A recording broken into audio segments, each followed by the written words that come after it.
नमस्कार दोस्तों। महाभारत कथा से तो आप भली भांति परिचित होंगे ही। महाभारत युद्ध क्यों और कैसे और किन योद्धाओं में लड़ा गया था, यह तो आपको पता ही होगा। और भगवान श्री कृष्ण ने किसका साथ दिया था। दोस्तों, आज हम इस वीडियो के माध्यम से जानेंगे भगवान श्री कृष्ण ने अभिमन्यु को चक्रव्यूह से क्यों नहीं बचाया था। जी हाँ दोस्तों, तो चलिए दोस्तों, इस कहानी के माध्यम से हम जानते हैं।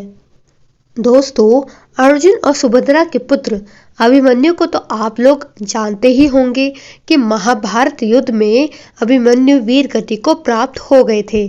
लेकिन बहुत से लोगों के मन में यह प्रश्न अवश्य होता होगा कि आखिर सर्वशक्तिमान श्री कृष्ण ने अपनी ही बहन सुभद्रा के पुत्र अभिमन्यु को क्यों नहीं बचाया था, जबकि अर्जुन और पांचों पांडवों के युद्ध के अंत तक उनके रक्षा कवच बने रहे थे।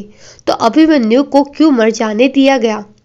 अगर चाहते तो लीलाधारी भगवान श्री कृष्ण अपने सुदर्शन चक्र भेज अभिमन्यु को चक्रव्यूह से बाहर ले आते और अभिमन्यु का वध नहीं हो पाता, परंतु श्री कृष्ण ने ऐसा नहीं किया।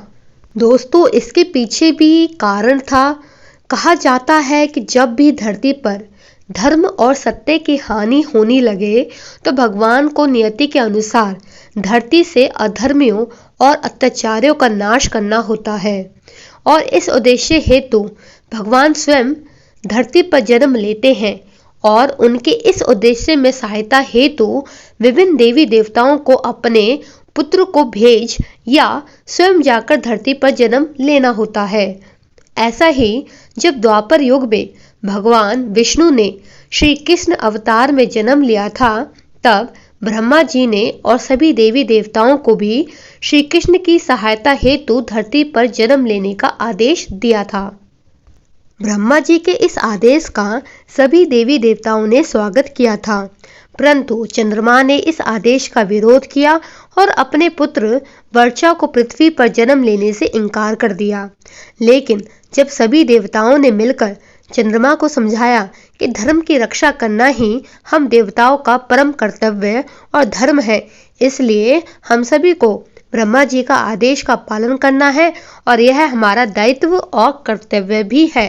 और दोस्तों, सभी देवताओं के समझाने पर चंद्रमा मान तो गए, पर फिर भी उन्होंने एक शर्त भी रख दी कि यदि मेरा पुत्र धरती पर जन्म लेगा तो वह ज्यादा दिनों तक धरती पर नहीं रुकेगा और महाभारत युद्ध में अपना कार्य समाप्त होते ही वह मेरे पास लौट आएगा।